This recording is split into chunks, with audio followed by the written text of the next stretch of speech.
updating everyone on what's going on. Um, 2 days ago, I'm still having positive pregnancy test. Um, this one is really faint. I don't know if it'll even show up. Yeah, it does. It's that little tiny line there next to the darker one. Wonder if you could see it better that way. Anyway, so on Monday, that means that the pregnancy level is still above 25. So on Monday, I go see an OBGYN who wants me to take a blood level beta or HCG test to see if that's lowering. Because these are only telling me that it's above 25. The last official blood test that I had, I believe, was on the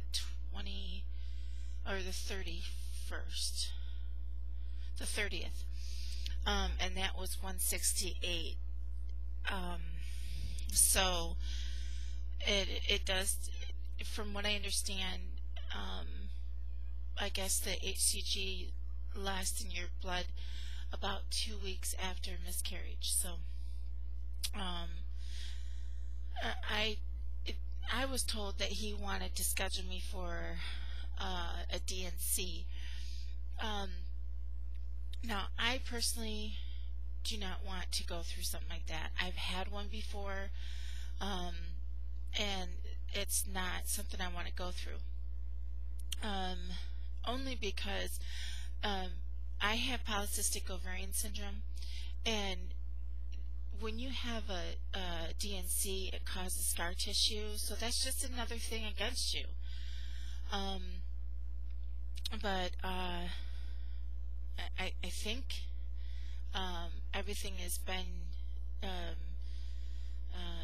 as far as like having it, this was just like a really heavy period, and it's lasted since 2 a.m. on the 2nd, and I think today's my last day, so I think I'm pretty much over the rough part. I think today's going to be my last day, but you know, it could go over a little bit tomorrow. So as far as how I'm feeling, I gotta tell you guys, it really it drains you. The emotional part of it,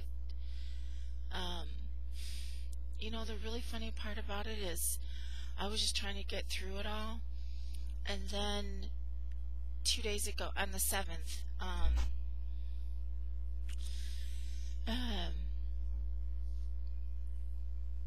as I was taking the pregnancy test, waiting for the results to come back, you know, there's just a little twinge inside that so wanted it to be positive.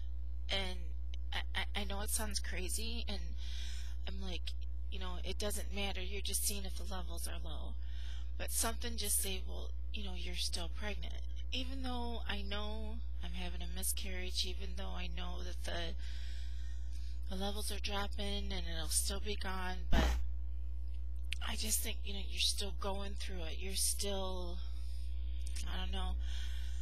I've never been one to take no for an answer, and I just think it's that little piece that wants to keep the hope alive, you know, that kind of thing. And it's just, it's really kind of sad, you know, that you're going through this, you don't want to go through it, and you have no choice.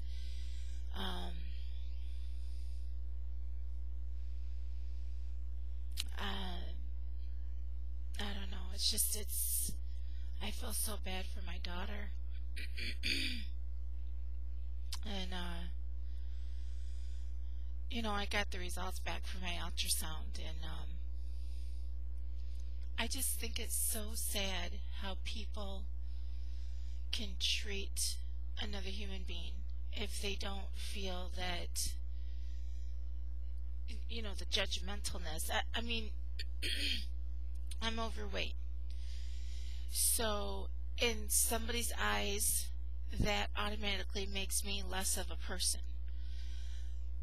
And I went in to have this ultrasound, and the technician was this teeny tiny woman. I don't even think she weighed 100 pounds soaking wet.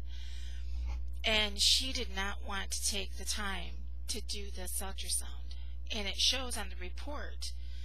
Basically, she said that I was overweight, and that's why it was poor quality. Well, I've been heavier than this. I've been 415 pounds, and I've had many ultrasounds. And you can have an ultrasound on a heavy person.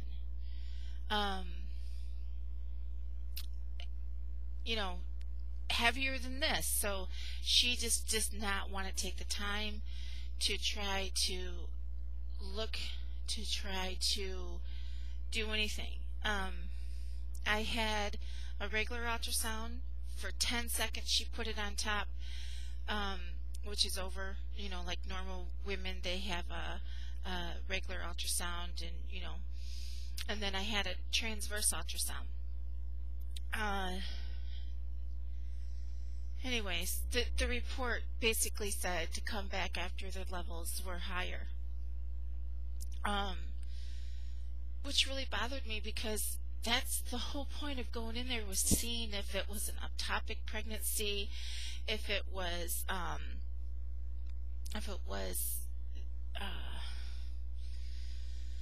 in the tubes, if it was in the uterus. And basically she automatically assumed no. I'm sorry for talking with my hands. It's extremely upsetting. This is a waste of time. You should be here after the levels are above 2,000, and she just didn't even want to look. So anyways, before the doctor schedules for an ultrasound, DNC, I really don't want to go through that. And like I said, I think everything's taken care of. I think I did it naturally. However, I want to make sure, and before they schedule me for something like that, what I really want is I want the blood levels taken, and I also want to get another ultrasound done just to make sure. And hopefully I'm going to request not for her to do it. Okay, anyways, another interesting thing for anybody that has polycystic ovarian syndrome, I have very low progesterone. And they took my progesterone level when they found out I was pregnant.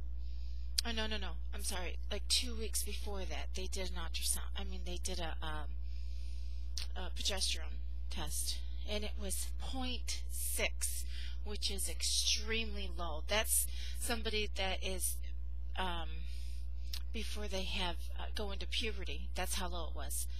I started on a natural progesterone cream that was given to me by my doctor a long time ago, and I've been taking it consistently. Well, as soon as we found out I was pregnant, which had caused most of all the other miscarriages I've had 6 now, it was the low progesterone. And they did a progesterone test, I believe on the 30th, and that test showed that it was 6.6. So that cream, the natural progesterone cream, really did help. Which leads us to believe that there was another reason for this miscarriage. It could be anywhere from, something just wasn't right, but hopefully we can do some more testing and find out. So I'm going to let everybody go. I hope I didn't go over, and I hope to get back to, my daughter wants to do a YouTube video on the lighter side, and I think this is about done, and I'll do an update on Monday or Tuesday, probably the last one about this, just to let everybody know what was done instead of the doctors and the results and all that other stuff. So, okay, we'll talk to you soon. Thank you everybody for being by me and supporting me, and I thank you.